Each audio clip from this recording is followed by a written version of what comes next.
당신의 밤에 쉼표가 되는 시간. 저는 남자 사람입니다.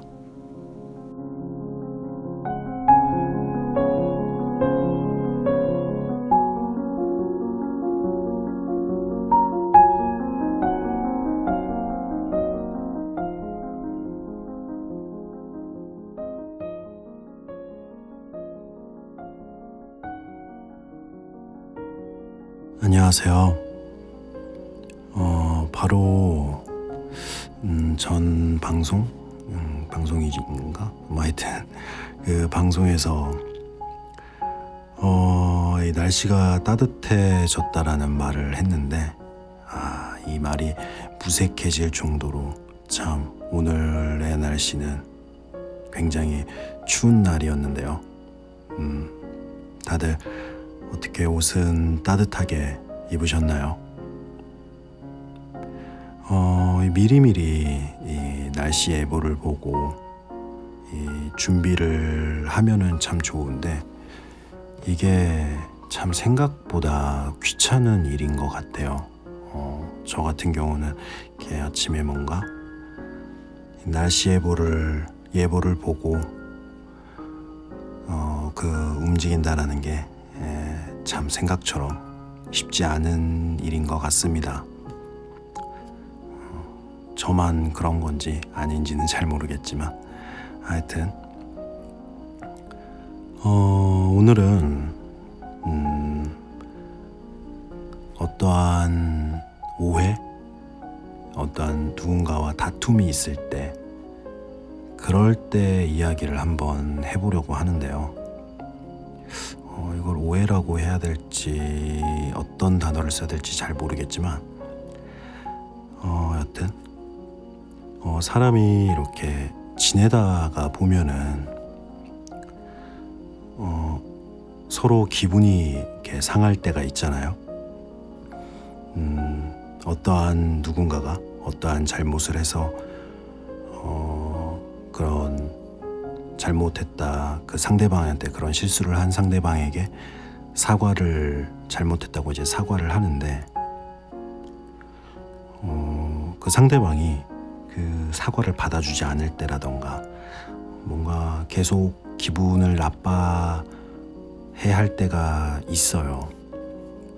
그러면은 사과까지 했고 뭔가 자기가 할 수 있는 노력을 했는데 그 사과를 받아주지 않는다면 또 그렇게 생각을 하죠. 뭐 그렇게까지 화를 내나,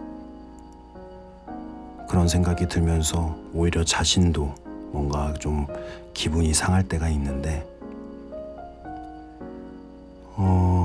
저 같은 경우에는 가끔씩 정말 가끔씩 그럴 때가 있지만 보통 그럴 때 어떠한 행동, 그러니까 내가 생각했던 그 실수가 그 상대방을 화나게 한 게 아닐 때가 있더라고요.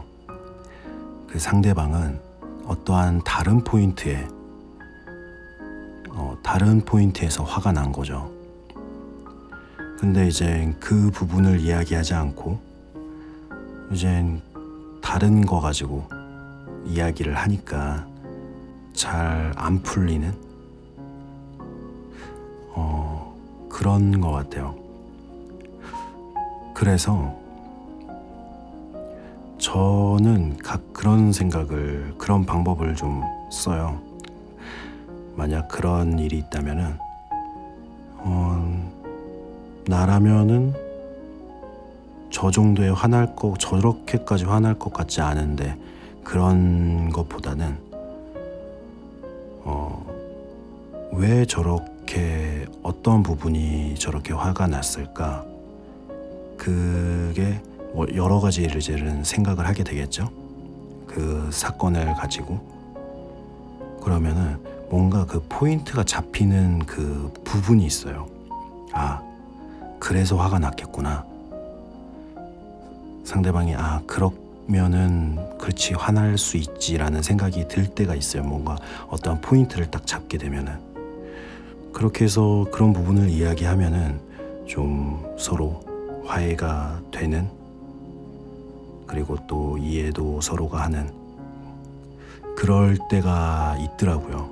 그래서 저는 가끔씩 그런 다툼이라던가 오해가 생기면은 그렇게 해서 푸는 식인데, 여러분들은 가끔씩 생기는 그런 오해와 뭔가 다툼이 있을 때 어떤 식으로 화해를 시도하고 또 서로 풀게 되나요? 뭔가 여러분들만의 스킬이 있으면은 댓글로 좀 알려주세요. 오늘은 벌써 이제 노인과 바다 마지막 이야기인데요. 당신의 밤에 쉼표가 되는 시간. 혹시나 어떠한 오해로 인해서 스트레스를 받았다면 그런 스트레스를 풀 수 있는 그런 편안한 시간이 되길 바라봅니다. 그럼 재밌게 들어주세요.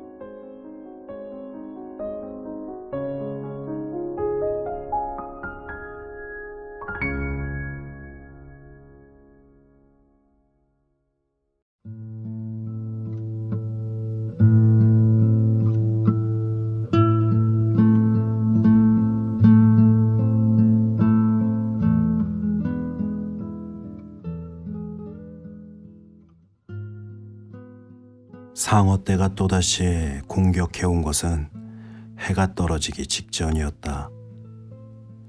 노인은 고기가 물속에 만들어 놓은 것이 틀림없는 널찍한 수로를 따라 쫓아오고 있는 갈색 지느러미들이 보였다. 이미 그놈들은 냄새를 찾아 이리저리 헤매지도 않았다. 어깨를 나란히 하고 똑바로 배를 향해 헤엄쳐 오고 있었다.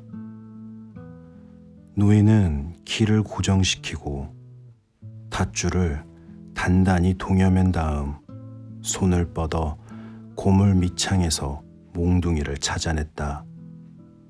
그것은 부러진 노를 60cm가 넘는 길이로 자른 노의 손잡이였다. 손잡이가 있어서 한 손으로도 쉽게 다룰 수 있었다. 그는 오른손으로 그것을 움켜잡고 손목을 가볍게 움직이면서 상어떼가 다가오는 것을 지켜보았다. 두 마리 모두 갈라노 상어였다. 먼저 오는 놈이 고기를 묻어뜯도록 내버려 두었다가 콧등이나 대가리를 정통으로 후려갈겨줘야지 하고 그는 생각했다. 상어 두 마리는 바싹 붙어서 다가왔고 바로 옆에 온 놈이 아가리를 딱 벌리고 고기의 은빛 옆구리에 덤벼들었을 때 노인은 몽둥이를 높이 치켜들었다가 널쩍한 머리통 위에 쾅 하고 힘껏 내리갈겼다. 몽둥이가 상어의 머리통에 닿을 때 단단한 고무 같은 탄력이 느껴졌다. 그러나 또한 딱딱한 뼈의 감촉도 느껴졌다. 그는 상어가 고기한테서 스르르 미끄러져 떨어지는 순간 다시 한번 세차게 콧등을 힘껏 후려 갈겼다. 또 한 마리는 가까이 다가왔다가 멀리 떨어졌다가 하다가 입을 딱 벌리고 다시 가까이 덤벼들었다. 그놈이 고기에게 덤벼들어 덥석 물었다가 입을 다물 때 주둥이 옆으로 살점이 허옇게 떨어져 나가는 것을 보았다. 노인은 힘차게 몽둥이를 휘둘러 그놈의 골통만을 내리쳤지만 상어는 그를 한번 힐끗 바라보고 고기의 살을 물어 뜯었다. 상어가 고기를 삼키려고 뒤로 물러날 때 또다시 그놈을 향해 몽둥이를 내리쳤지만 육중하고 단단한 고무 같은 탄력만 느껴질 뿐이었다. 갈라노 놈아, 이리 덤벼라. 어디 다시 한번 덤벼보아라. 노인이 소리쳤다. 상어는 와락 잽싸게 덤벼들었고 노인은 그놈이 주둥이를 담을 때 내리쳤다.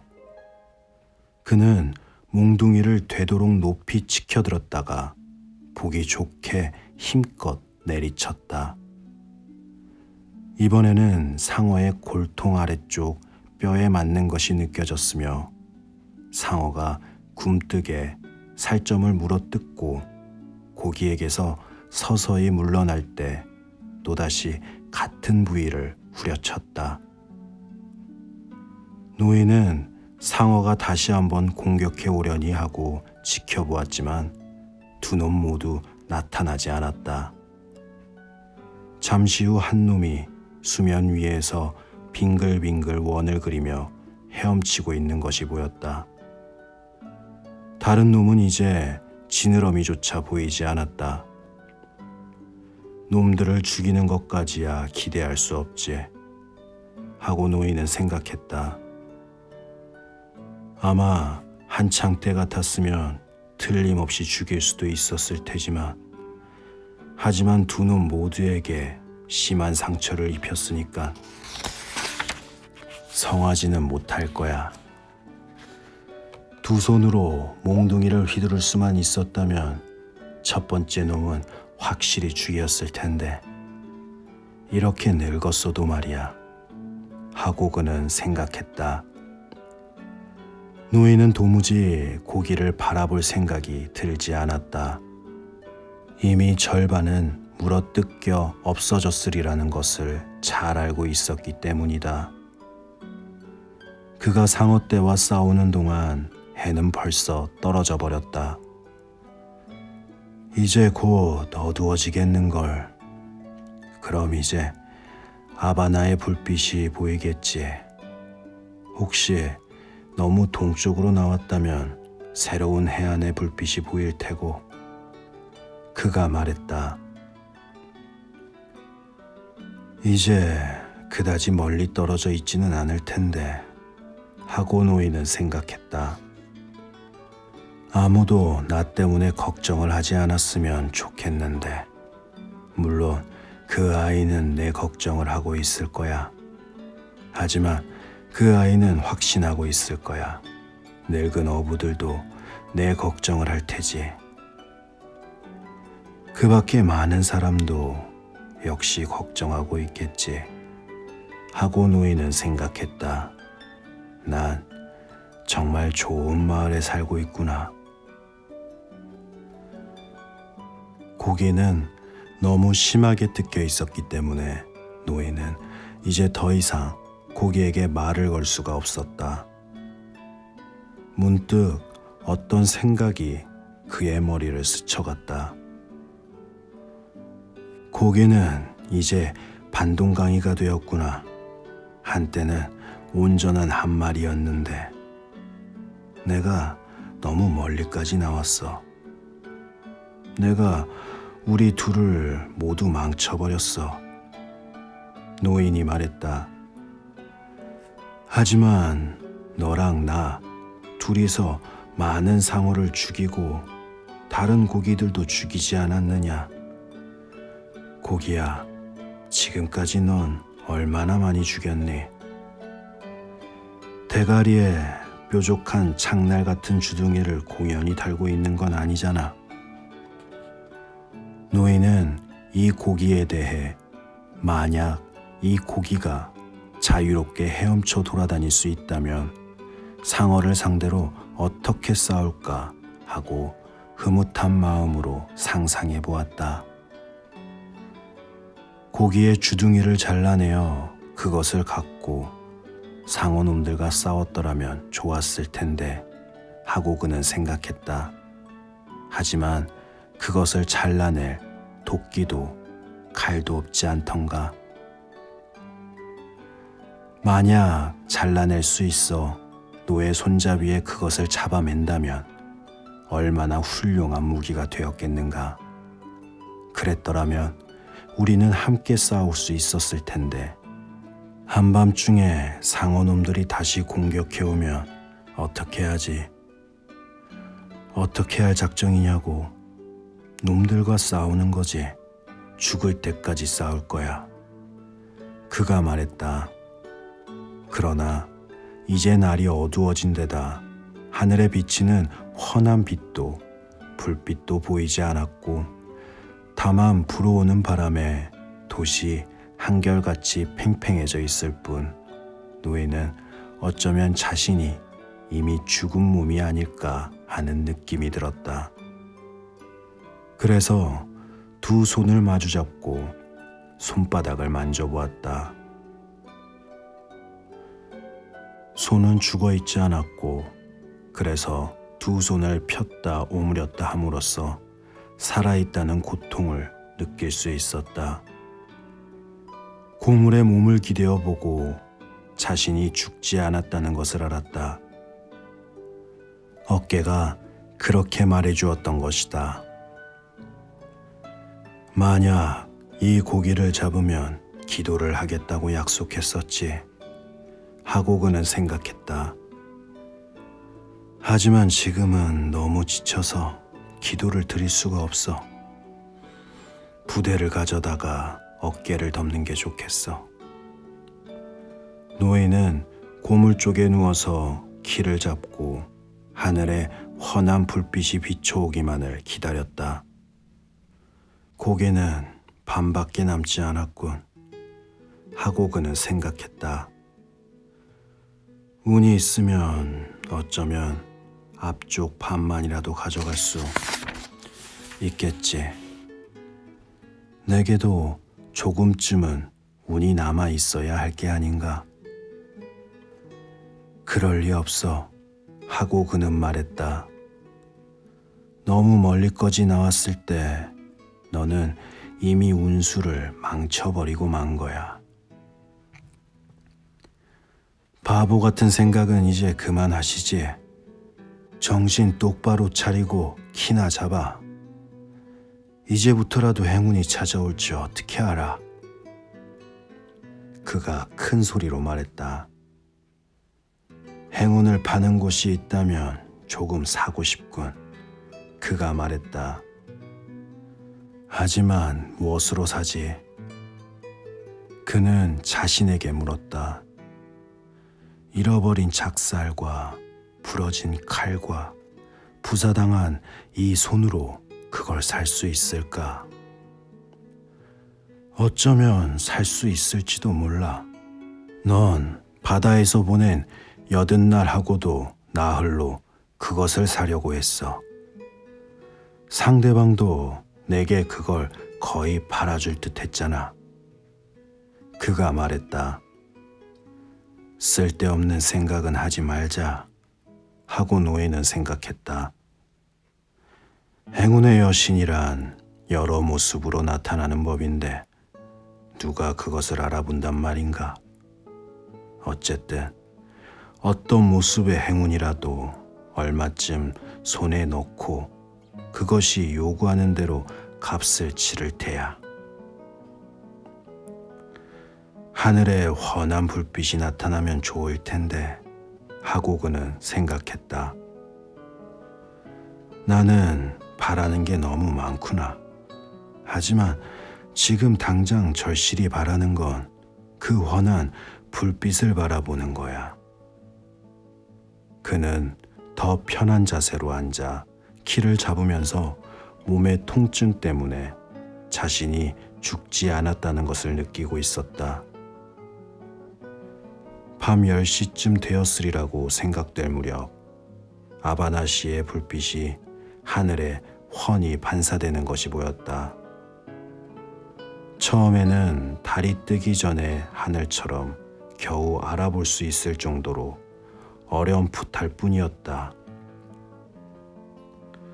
그러다가 때마침 바람이 거세게 불어오자 거칠어진 바다 너머로 이제는 불빛이 흔들리지 않고 뚜렷이 보였다. 그는 불빛이 비치는 안쪽을 향해 배를 돌리고 이제 곧 멕시코 만류의 가장자리로 틀림없이 들어갈 것이라고 생각했다. 이제 싸움은 끝났어 하고 그는 생각했다. 어쩌면 상어떼가 다시 공격해 올지도 모르지. 하지만 이렇게 캄캄한 어둠 속에서 무기도 없이 상어를 상대로 어떻게 싸울 수 있단 말인가. 노인의 몸은 빳빳해지면서 아파왔고 밤의 냉기 때문에 상처가 난 곳과 긴장했던 몸 부위가 욱신거리며 쑤셨다. 더 이상 싸우지 않으면 좋으련만 하고 그는 생각했다. 제발 또다시 싸우지 않아도 된다면 오죽이나 좋을까. 그러나 자정 무렵 노인은 다시 한번 싸우게 되었고 이번에는 그것이 승산 없는 싸움이라는 것을 알았다. 상어는 떼를 지어 몰려왔고 그의 눈에는 상어의 지느러미가 수면에 길게 만들어내는 줄과 상어가 고기에게 덤벼들 때의 인강이 보일 뿐 그는 상어의 대갈통을 몽둥이로 마구 후려쳤으며 상어 주둥이가 부서지는 소리를 들었고 상어가 배 밑으로 들어갈 때 배가 흔들리는 것을 느꼈다. 그는 이렇게 느낌과 소리에 의지해 필사적으로 몽둥이를 휘둘러댔다. 그러나 뭔가가 몽둥이를 잡는 것이 느껴지는 순간 몽둥이마저 어디론가 사라져버리고 말았다. 노인은 키에서 손잡이를 잡아 빼어 두 손으로 움켜쥐고 닥치는 대로 마구 후려 갈겼다.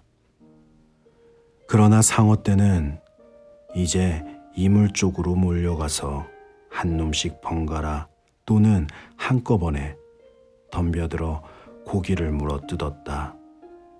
상어떼가 다시 한번 덤벼들려고 되돌아올 때 물어뜯긴 고기 살점이 바다 아래에서 밝은 빛을 내뿜고 있었다. 마침내 한 마리가 마지막으로 고기의 머리를 향해 돌진해오자 노인은 이제 모든 것이 끝장났다는 사실을 알았다. 그는 잘 뜯기지 않는 육중한 고기 대가리를 물고 있는 상어 대가리를 향해 손잡이를 내리쳤다. 한 번, 또 한 번, 그리고 다시 한 번 상어의 골통을 계속 내리갈겼다. 손잡이가 부러지는 소리가 들렸지만 조각난 끝으로 힘껏 상어를 찔렀다. 살을 뚫고 들어가는 것이 느껴졌고 부러진 손잡이의 끝이 뾰족하다는 것을 알아차린 그는 그것을 다시 한번 깊숙이 찔러 박았다. 그러자 상어는 물었던 살점을 놓고 나뒹굴며 물러갔다. 그놈이 몰려들었던 상어떼의 마지막 놈이었다. 뜯어먹을 고기도 이제는 남아있지 않았다. 노인은 이제 거의 숨을 쉴 수 없을 정도였고 입속에 이상한 맛이 감돌았다. 구리 같은 들쩍지근한 맛이 느껴진 순간 노인은 덜컥 겁이 났다. 그러나 그렇게 심한 것은 아니었다. 노인은 바다에 침을 뱉으며 말했다. 이거나 처먹어라. 이 갈라놓은 놈아. 그리고 사람 죽인 꿈이나 꾸어라. 그는 이제 마침내 돌이킬 수 없을 정도로 완전히 녹초가 되고 말았다는 사실을 깨달았다. 고물 쪽으로 기어가 보니 톱니 모양으로 부러진 키 손잡이의 토막이 키 구멍에 잘 들어가 그런대로 충분히 방향을 잡을 수 있었다. 그는 부대를 어깨 위에 걸치고 배의 진로를 잡았다.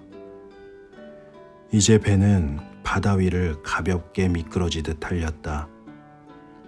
그에게는 아무런 생각도 아무런 감정도 떠오르지 않았다. 노인은 모든 것을 초월한 채 가능한 한 배를 요령 있게 다루어 무사히 항구에 도착할 수 있도록 몰았다.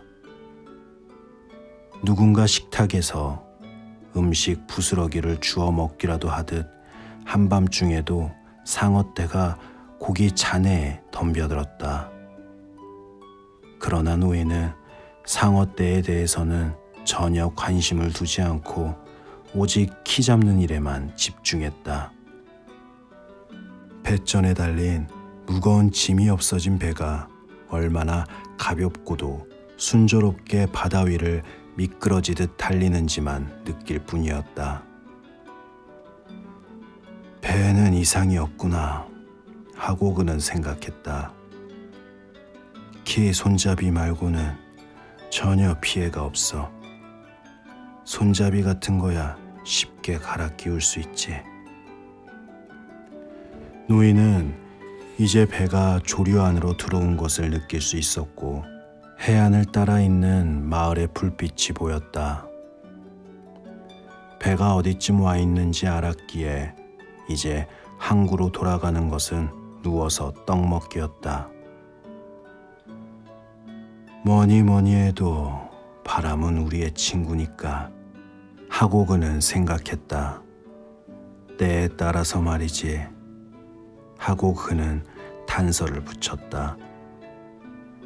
그리고 거대한 바다, 그곳에는 우리의 친구도 있고 적도 있지. 그리고 참 침대는 하고 그는 생각했다. 침대는 내 친구거든. 침대 말이야 하고 그는 생각했다. 침대란 참 좋은 물건이지. 녹초가 되었을 때 그렇게도 편안하게 해주지 하고 그는 생각했다. 침대가 얼마나 편안한 물건인지 예전엔 미처 몰랐었지. 한데 너를 이토록 녹초가 되게 만든 것은 도대체 뭐란 말이냐 하고 그는 생각했다. 아무것도 없어. 다만 너는 너무 멀리 나갔을 뿐이야. 그는 큰 소리로 말했다. 노인이 조그마한 항구 안으로 들어갔을 때 테라스에 불이 꺼져 있었기 때문에 다들 잠을 자고 있다는 것을 알 수 있었다. 산들바람이 꾸준히 불더니 지금은 점점 거세지고 있었다. 그러나 항구 안은 조용했고 그는 바위 아래 조그마한 자갈밭에 배를 댔다. 도와주는 사람이 아무도 없었지만 노인은 될 수 있는 대로 배를 뭇 깊숙한 쪽까지 바싹 끌어올렸다. 그러고 나서 배에서 내려 배를 바위에 단단히 붙들어 맸다. 노인은 돛대를 빼내고 돛을 감아서 묶었다. 그러고 나서 돛대를 어깨 위에 걸머매고 언덕길을 오르기 시작했다. 그제야 비로소 그는 자신이 얼마나 녹초가 되었는지 깨달을 수 있었다. 잠깐 발걸음을 멈추고 뒤를 돌아보니 가로등 불빛에 고기의 커다란 꼬리가 조각배의 고물 뒤쪽에 꼿꼿이 서 있는 것이 보였다. 그리고 허옇게 드러난 등뼈의 선과 뾰족한 주둥이가 달린 시커먼 머리통, 그리고 그 사이가 모조리 앙상하게 텅 비어 있는 것이 보였다. 노인은 다시 언덕길을 오르기 시작했고 언덕 꼭대기에 이르렀을 때 그만 넘어져 돛대를 어깨에 걸머맨 채 한참 동안 누워 있었다. 일어나려고 애썼지만 너무 힘이 들었다. 그래서 가까스로 돛대를 어깨에 맨 채 길 쪽을 바라보았다. 마침 길 저쪽으로 고양이 한 마리가 오줌을 누려고 지나가고 있었다. 노예는 고양이를 물끄러미 바라보았다. 그러고는 다시 길 쪽을 물끄러미 바라보았다. 마침내 노예는 돛대를 내려놓고 자리에서 일어섰다. 그러고 다시 돛대를 집어 어깨에 메고 길 위쪽으로 올라가기 시작했다. 판잣집에 도착할 때까지 노예는 5번이나 쉬어야 했다. 판잣집에 들어간 노예는 돛대를 메고 기대어 세웠다. 어둠 속에서 물병을 찾아 물을 한 모금 마셨다. 그러고는 침대에 벌렁 누웠다. 담요를 어깨와 등과 다리까지 덮고 두 팔을 쭉 뻗고 손바닥을 위로 펼친 채 신문지에 머리를 파묻고 잠이 들었다. 이튿날 아침에 소년이 판잣집 문 안을 들여다보았을 때 노인은 잠을 자고 있었다. 그날은 바람이 몹시 사납게 불어서 유망어선이 바다에 나갈 수 없었기 때문에 소년은 늦잠을 자고 일어나 아침마다 그랬듯이 노인의 판잣집에 와본 것이었다. 소년은 노인이 숨을 쉬고 있는지 확인하고 나서 노인의 두 손을 보더니 울기 시작했다. 그리고 커피를 가져오려고 조용히 판잣집을 빠져나와 길을 따라 내려가면서도 줄곧 엉엉 울었다. 많은 어부들이 조각배 주위에 모여 뱃전에 매달려 있는 것을 구경하고 있었다. 한 어부는 바지를 걷어 올리고 물속으로 들어가 낚싯줄로 고기 잔해의 길이를 재어보았다. 소년은 그곳으로 내려가지 않았다. 벌써 가보았던 것이다. 어부 하나가 소년을 대신해 배를 살펴보고 있었다. 노인은 좀 어떠시냐? 어느 어부가 큰 소리로 물었다. 주무시고 계세요. 소년이 큰 소리로 대답했다. 자기가 울고 있는 것을 어부들이 바라보고 있었지만 소년은 개의치 않았다. 그분을 깨우지 않는 게 좋겠어요. 코끝에서 꼬리까지 무려 5.5m나 되는군. 고기에 길이를 재던 어부가 소리쳤다. 그렇게 될 거예요. 소년이 말했다. 소년은 테라스로 들어가서 커피 한 잔을 주문했다. 뜨겁게 해주세요. 우유랑 설탕도 듬뿍 넣어주시고요. 그 밖에 더 필요한 건 없니? 네, 없어요. 나중에 할아버지가 뭘 잡수실지 알아볼게요. 정말 굉장한 고기더구나. 저렇게 큰 놈은 난생 처음 보았다니까. 어제 내가 잡은 2마리도 꽤 좋은 놈이었다만 주인이 말했다. 제가 잡은 고기 그까짓 거야 뭐. 소년은 이렇게 말하고 또다시 울기 시작했다. 너도 뭐 좀 마실래? 주인이 물었다. 아니요. 산티아고 할아버지를 귀찮게 하지 말라고 일러주세요. 전 그만 돌아가 봐야겠어요. 소년은 대답했다. 내가 마음 아파하더라고 전해다오. 고맙습니다. 소년이 대답했다. 소년은 뜨거운 커피가 든 깡통을 들고 노인의 판잣집으로 가서 노인이 잠이 깰 때까지 곁에 앉아 있었다. 노인은 한 번 깰 것 같은 기척을 보였다. 그러나 다시 깊은 잠에 빠졌고 소녀는 길 건너편으로 가서 커피를 따뜻하게 데울 나무를 빌려왔다. 마침내 노인이 잠에서 깨어났다. 일어나지 마세요. 소년이 말했다. 이걸 드세요. 소년은 유리잔에 커피를 조금 따랐다. 노인은 그것을 받아 마셨다. 그놈들한테 내가 졌어. 마놀린 놈들한테 내가 완전히 지고 만 거야. 노인이 말했다. 할아버지가 고기한테 지신 게 아니에요. 고기한테 지신 게 아니라고요. 그렇지. 정말 그래. 내가 진 건 그 뒤였어. 페데리코 아저씨가 배와 어구를 손질하고 있어요. 고기 대가리는 어떻게 하실 거예요? 페데리코더러 잘라서 고기 잡는 덫으로나 사용하라고 하지. 그 창날 같은 주둥이는요? 갖고 싶거든 네가 가지려.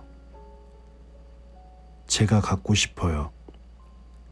이제 우리는 다른 일에 대해서 계획을 세워야 해요. 소년이 말했다. 사람들이 나를 찾았니? 물론이죠. 해양경비대와 비행기까지 동원됐어요. 바다는 엄청나게 넓고 배는 작으니 찾아내기가 여간 어렵지 않았을 테지. 노인이 말했다. 그는 자기 자신과 바다가 아닌 이렇게 말상대가 될 누군가가 있다는 게 얼마나 반가운지 새삼 느꼈다. 내가 보고 싶었단다. 그런데 넌 뭘 잡았니? 노인이 물었다. 첫날에는 한 마리 잡았고요. 이튿날에는 한 마리, 그리고 셋째 날엔 2마리나 잡았어요.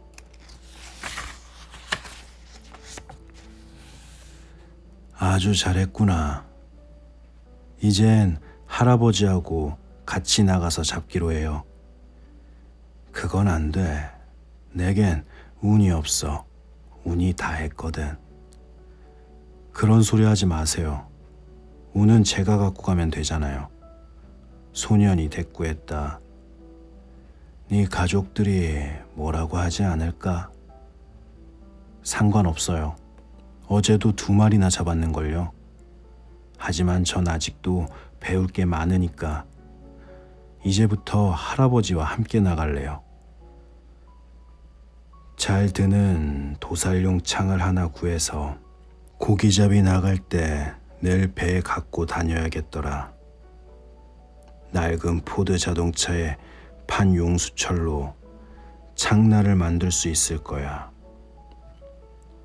과나바코아에 가서 갈아오면 될 거고, 불에 달구지 않아서 부러지기는 쉽겠지만 날카롭기는 할걸. 내 칼은 부러지고 말았어. 제가 어디서 칼을 하나 구해올게요. 용수철도 갈아오고요. 이브리사 바람이 며칠이나 계속될까요? 아마 사흘은 불걸. 어쩌면 그 이상 불지도 모르지. 제가 뭐든 준비해 놓을게요. 할아버지는 손이 나어서 치료하도록 하세요. 소년이 말했다. 이걸 낫게 하는 법은 잘 알고 있단다. 헌데 말이다. 밤중에 내가 이상한 것을 뱉어냈는데 가슴 속에서 뭔가 찢어지는 것 같은 기분이 들더구나. 그것도 빨리 치료하시고요. 자, 어서 자리에 누우세요. 할아버지, 깨끗한 셔츠를 갖다 드릴게요. 그리고 뭔가 잡수실 것도요. 소년이 말했다. 내가 없던 동안에 온 신문이 있거든. 좀 가져다 주렴. 노인이 말했다. 얼른 나으셔야 해요. 전 아직 할아버지한테 배울 게 너무 많으니까요. 또 할아버지는 제게 모든 걸 가르쳐 주셔야 해요. 대체 얼마나 고생하신 거예요? 많이 했지. 노인이 대답했다. 그럼 드실 것이랑 신문을 가져올게요. 소년이 말했다. 푹 쉬세요, 할아버지. 약국에서 손에 바를 약도 사올게요. 페데리코한테 고기 대가리를 주는 걸 잊지 마라. 네, 잘 기억하고 있을게요. 소년은 문 밖으로 나와 발길에 달고 다른 산호초기를 따라 걸어 내려가면서 또 엉엉 울었다. 그날 오후 테라스에는 관광객 일행이 찾아왔다. 빈 맥주 깍통과 죽은 꼬치고기 사이로 바다를 내려다보고 있던 한 여자가 문득 끄트머리에 거대한 꼬리가 달린 길고 엄청난 흰 등뼈를 발견했다. 동풍이 항구 밖에서 줄곧 거센 파도를 일으키며 불고 있는 동안 그 등뼈는 수면 위에 모습을 드러낸 채 조류에 휩쓸려 흔들리고 있었다. 저게 뭐죠? 여자가 웨이터에게 물으면서 이제 조류를 타고 바다로 밀려나가기를 기다리는 쓰레기에 지나지 않는 그 엄청나게 큰 고기의 길쭉한 등뼈를 손으로 가리켰다. 티브론이죠. 상어랍니다. 웨이터가 대답했다. 그러면서 그는 사건의 경위를 설명하려고 애를 썼다. 상어가 저토록 잘생기고 멋진 꼬리를 달고 있는 줄은 미처 몰랐어요. 나도 몰랐는걸? 여자와 동행인 남자가 말했다. 길 위쪽의 판잣집에서 노인은 다시금 잠이 들었다. 얼굴에 파묻고 엎드려 여전히 잠을 자고 있었고 소년이 곁에 앉아서 그를 지켜보고 있었다. 노인은 사자꿈을 꾸고 있었다.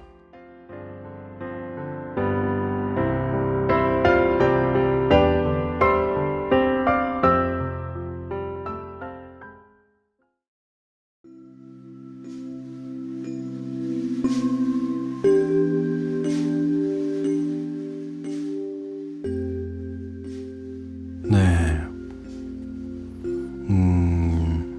노인과 바다 이렇게 마무리가 되었고요.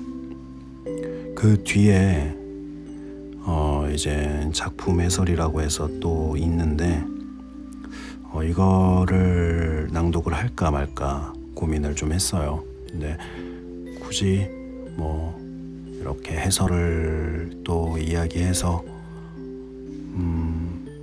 뭐 사람마다 느끼는 감정은 다를 텐데 굳이 이거를 읽을 필요가 있을까? 뭐 혹시라도 궁금하신 분이 있다면은 뭐 선택해서 읽으면 되지 않을까 라는 생각 때문에 그 해설에 있어서는 이렇게 낭독하지 않기로 결정을 했고요. 뭐 간단하게 이야기를 하자면은 이 해밍웨이 작가님께서는 이 노인과 바다가 그가 생존해 있을 때 마지막으로 출품한 작품이라고 말을 하네요. 뭐 사실 그 정도만 알아도 충분할 것 같아요. 네. 어떻게들 느끼셨나요? 뭐랄까 한 인물의 그런 어떠한 처절한 사투, 또 그것을 받아들이는 그 사람의 그릇, 그런 게 좀 느껴지는 대목이었고, 그리고 그 마지막에 나오는 사자의 꿈을 꾼다라는 그 이야기는 어떤 의미일까요?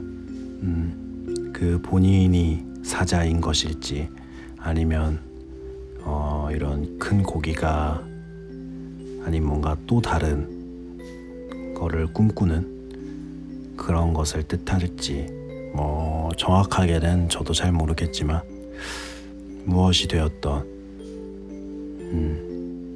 어떠한 분야에서 참 장인이 된다라는 거는 참 존경받을 만한 일이구나라는 생각을 하게 되었습니다.